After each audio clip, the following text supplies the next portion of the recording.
Yeah, my pleasure, Alex Jones. Always a pleasure to be on the InfoWars. Yes, I'm in Cairo, Egypt. And what I can tell you, Alex, is that revolutions work.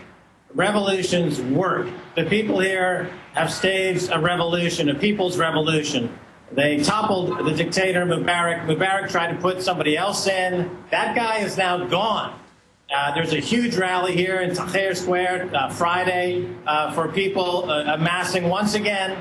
The objective is to write a new constitution. And I urge everybody who listens to your show to take a look at what's happening here in Cairo, because you've got a dictator there at the Federal Reserve Bank. There needs to be a regime change in the U.S. If Egyptians can revolt and get rid of the dictator, why can't Americans revolt and get rid of their dictators? And it all happened on new media. It all happened on social networking. And I was talking to a lot of the demonstrators and the revolutionaries here, and they just told me that everybody was on Facebook and social networking sites. And then one day, as if by some spontaneous magic of a revolutionary fever, just gripped the entire country. And they said, you know what? Why don't we just topple this government? And here's the key, Alex. I had one of the revolutionaries on my show as a guest today, and I asked him straightforward. I said, who is leading the revolution? And the answer is no one. Because there is no straight leadership. It's a social network revolution, the first in history. So there's nobody to go out and attack. Nobody can say, well, let's get the revolutionary leader and the revolution dies. It's not going to happen. This is going to continue until you breathe a real, true people's movement here in Egypt. And what's amazing is that the people here will speak their mind, and then they'll try to catch themselves and they say, oh, I wonder if the police are listening. And then they have that moment of recognition where they realize that, wait a minute, the police aren't listening, I'm free. Contrast that with people in America now who speak their mind and then have a moment of recognition where they wonder, is the police listening to me? And then they shut up. Okay, it's two ships passing in the night, Alex. America going toward dictatorship and tyranny. Egypt heading toward democracy and freedom. I'm not taking issue with you, but there's no doubt that the globalists tracking social networks a month and a half ago, knowing food prices were going up due to dollar devaluation in the Middle East, knew that a revolution was coming. The dominoes were already set up. They tried to trigger it, sending in El-Baradi a few weeks before it began. There's no doubt the West wants to overthrow Gaddafi. There's no doubt that the rebellion is real, but I'm worried about the overall aftershocks of this. But you're saying you have confidence, Max Keiser, that this is real, this is organic. Yeah, it is real, and it is organic. I'm on the street. I'm talking to these people directly. I'm doing shows right here. And they have the notion now that they can rebuild this country in their image. And the People's Revolution is on the street, and it's spreading around this whole region, as you know. And what's beautiful about the social networking sites is part of the info wars, as you know. What's beautiful about it, as I said, there's no leader to attack. So it's widespread. It's decentralized. And the idea itself is bigger than any leader. And so this is happening, and it's gathering speed. And the people, as I said, it's like two ships passing in the night. When I'm here in Egypt, there's a feeling of freedom and new freedom. And when I talk to people in America, it's a freedom of shutting down, heading into the prison state, heading into the gulag state. So it's a complete opposite feeling. Here it's genuine freedom. People really have a taste for it, and it's remarkable. So the people are genuinely angry, but there's not a clear leadership. And if the leadership doesn't deliver what the people want, the people now know the power they have. You're saying the momentum has shifted towards the independent person getting more freedom. Absolutely. The power has shifted. And exactly right. No matter what the current leadership in office suggests is what they want to do, the people are responding. For example, they tried to put in a new prime minister recently. Today he resigned because the people said, we don't want that guy. Now imagine if the people in America had the power to choose who was maybe going to run or not run the Federal Reserve Bank, for example. I mean, what a remarkable idea. Democracy, what a remarkable idea. People power. And the key to this whole technologically enabled, enhanced revolution. And of course, the government can't shut down the internet without shutting down the entire country. So they don't have that option. So they are beat. This current leadership in this country and around the region are basically out of business. And this is the people now are pushing forward. And of course, it's not based on Islam. It's not based on any politics. It's not based on any religion. I see Glenn Beck over in the UK and in the US is trying to push this line that this is an Islamist revolution, which is completely wrong. And there's nothing religious or theocratic about this people's revolution. Well, there's certainly the Muslim Brotherhood element in it, but expanding on that, looking to the West there with what's happening in Libya, what's your view on Muammar Gaddafi with all the British weapons he's got, the open talk of having some type of NATO/UN/US ad hoc group going in there, currently backing the rebels in the east. They're on the border with Egypt. What do you think about the incredible turmoil popping up in Saudi Arabia? Do you see this thing spreading? Well, the question with Gaddafi you have to ask yourself is they discovered he's got $30 billion parked in banks in the UK and the US. Now, that money was parked after the Patriot Act was enacted, which supposedly put in rules in force that would prevent that kind of activity from happening. So did Goldman Sachs and J.P. Morgan give Gaddafi a waiver? Did the Federal Reserve and the Treasury Secretary Tim Geithner give Gaddafi a waiver? He didn't have to comply with the law. Why doesn't Gaddafi have to comply with the law? And everyone else does have to comply with the law. What about Tony Blair? Wasn't he Gaddafi's good friend just 2 or 3 years ago, selling him arms, hooking up blood for oil deals after the Iraq Fandango? Where's Blair in all this? How come Tony Blair's not out there supporting his friend, Colonel Gaddafi? It's utter lunacy and hypocrisy. Well, that's just like a few months ago it came out that one U.S. bank alone laundered $360+ billion in Mexican narcotics money and was even chartering the airplanes and owning the airplanes for them, but the banks don't get in trouble for this. Exactly right. So the banks are on a two-speed economy and a two-speed politics, which is a kleptocracy, which is tyrannical, which is why Americans should be revolting, which is why there should be 1 million people crossing the Brooklyn Bridge and surrounding the Federal Reserve Bank in New York and demanding the current head of the New York Fed comes out. That's right. People shouldn't. I mean, people always talk about marching. Washington's is where the castrated ceremonial puppets are. If people are really going to march, it'd be on the Federal Reserve Bank of New York. Absolutely. I mean, that's where the dictatorship is. Revolutions work, Alex. That's my message from Cairo, Egypt, is that if it's a decentralized, true, organic people's revolution, the establishment powers, even if they're armed, like these regimes are armed, they can't do anything about it. So the question to Americans are, what are you waiting for? The time is now. You're being held hostage by tyrants. Why are you letting people in this North Africa and the Middle East make you look like you like being in prison, that you like being ruled over by tyrants? What are you waiting for? Max, looking at other areas of the Middle East, the Saudi king pumping out $37 billion last week, billions more this week, tanks rolling around the streets there. What's the feeling on the street in Cairo? Is it that this revolution against the plutocrats and the corrupt royalty and the dictators is going to continue?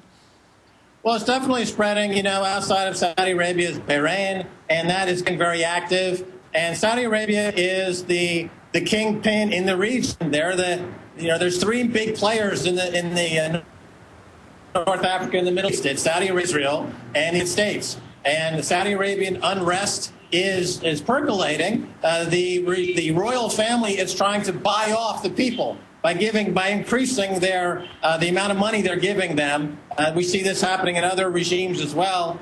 They're trying to buy the people off. But the people at this point, they're feeling that no amount of money can buy them off, because they want to feel something more than money. They want to feel integrity. They want to feel like their life is worth something. Well, that's the bigger issue, is that in these corrupt, swaggering police states, people are tired of the arrogance and the abuse of the security forces, and they always want it to go away. And no amount of money by these arrogant bureaucracies, whether it's here or in Saudi Arabia, is going to assuage the people's rage.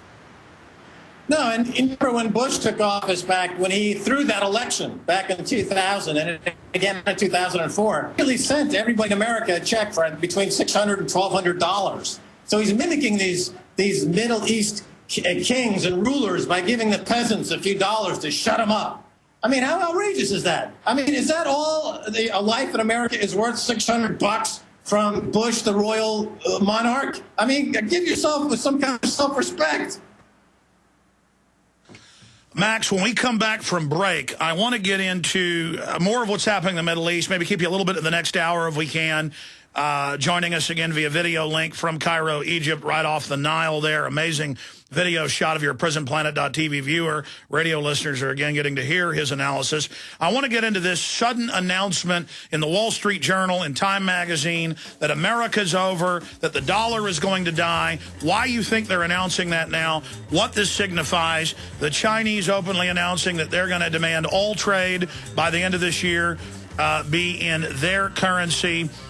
The yuan. These are earth-shattering economic announcements. It's old news for our audience, but it's big that it's now being announced. Max Keiser's our guest.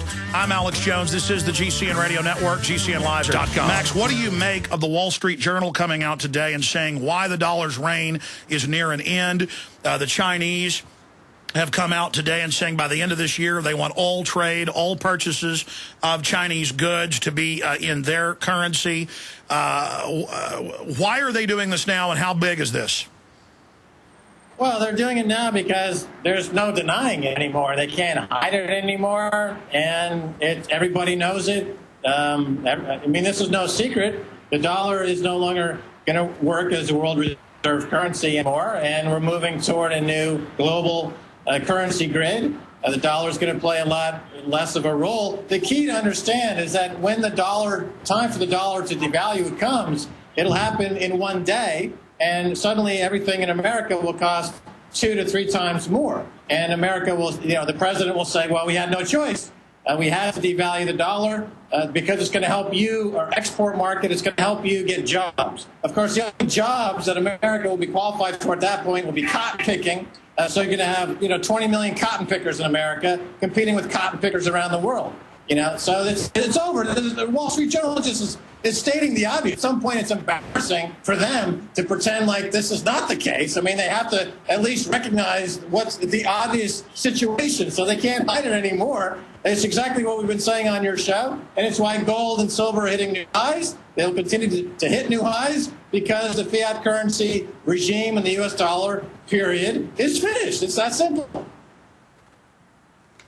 Max, but the question is, why have they gone from denying that this was a certainty mathematically with what they've done with the dollar globally to now saying, yes, it's coming?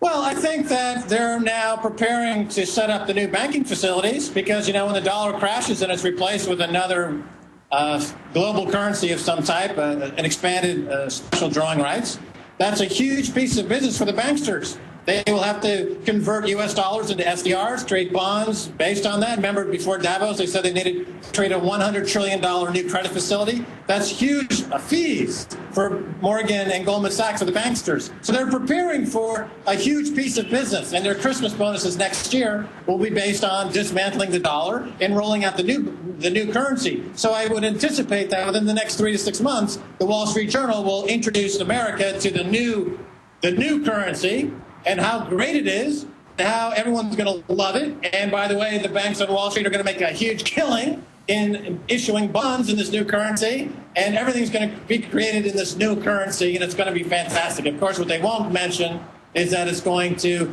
lower the purchasing power of Americans by 50 to 60%, and America will officially be in the second world and making its way to the third world.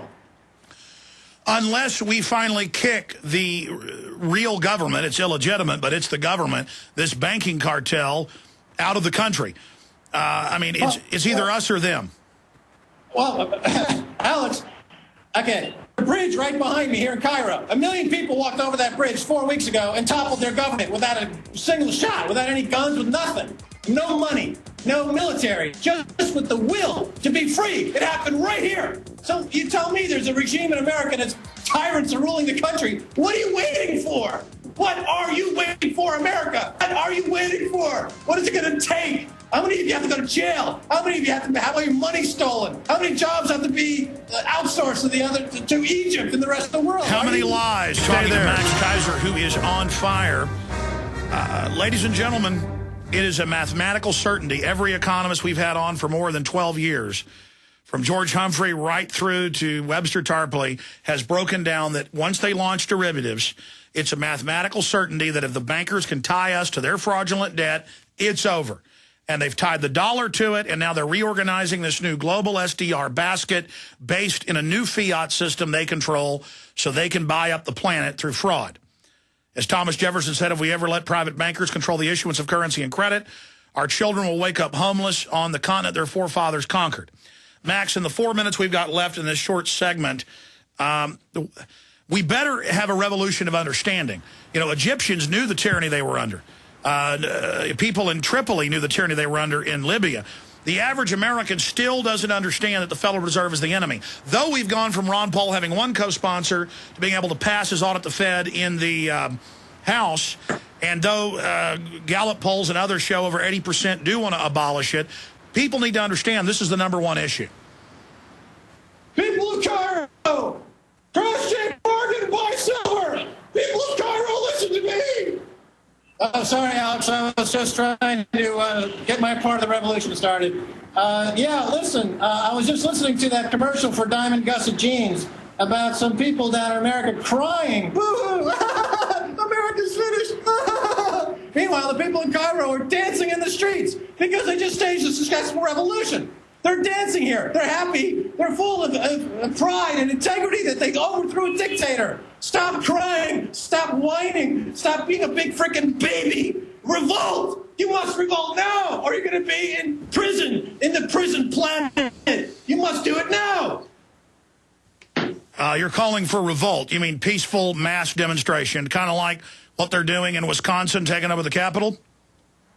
Well, Wisconsin's a great example. The people, I think the people in Wisconsin don't fully understand the issues that are at stake because they're defining their issues in that fake left paradigm that you talk about all the time. I think they need to understand that everyone in Wisconsin is a loser if Scott Walker, who's a representative of the banking kleptocracy and the Koch brothers kleptocracy, if he wins, everybody loses. Nobody wins if he wins. So they have to understand that mentality. And they're right to march on the Capitol building. 70,000 people did. That's spreading to Ohio. I say from Ohio to Cairo. From Ohio to Cairo, let freedom ring.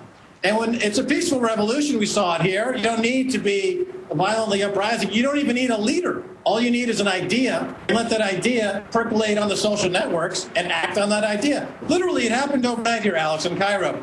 I was talking to a guy, interviewed him for my show today. He said one day we were playing video games on the internet and didn't think at all about this movement or this revolution. And within one day, it just sparked within a day. The next day, they were in Tahrir Square, 1 million strong. It happened that quickly because all it takes is an idea now, and the social networking is able to give the voice in action, and it can happen quickly. So again, it was Madison, Wisconsin, Ohio, or all these states in America that are going bankrupt. People are imposing austerity measures. The bankers want Americans to eat the austerity measures for the mistakes that they made. Max, we're out of time. Max, we're out of time. We appreciate you reporting from the Middle East for us. Where are you headed next? I might be going back to Paris, or I might be going to Oman. I'm not sure. I'll know more tomorrow.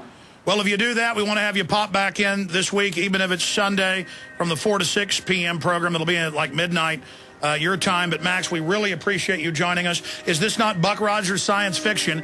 He's on a rooftop over the Nile talking to us live time from 8,000, 9,000 miles away from Cairo, Egypt, and we're here in Austin, Texas, bouncing off satellites all over the world. Max Keiser, always great hearing from you. We'll talk to you again very soon. We'll be right back. Stay with us.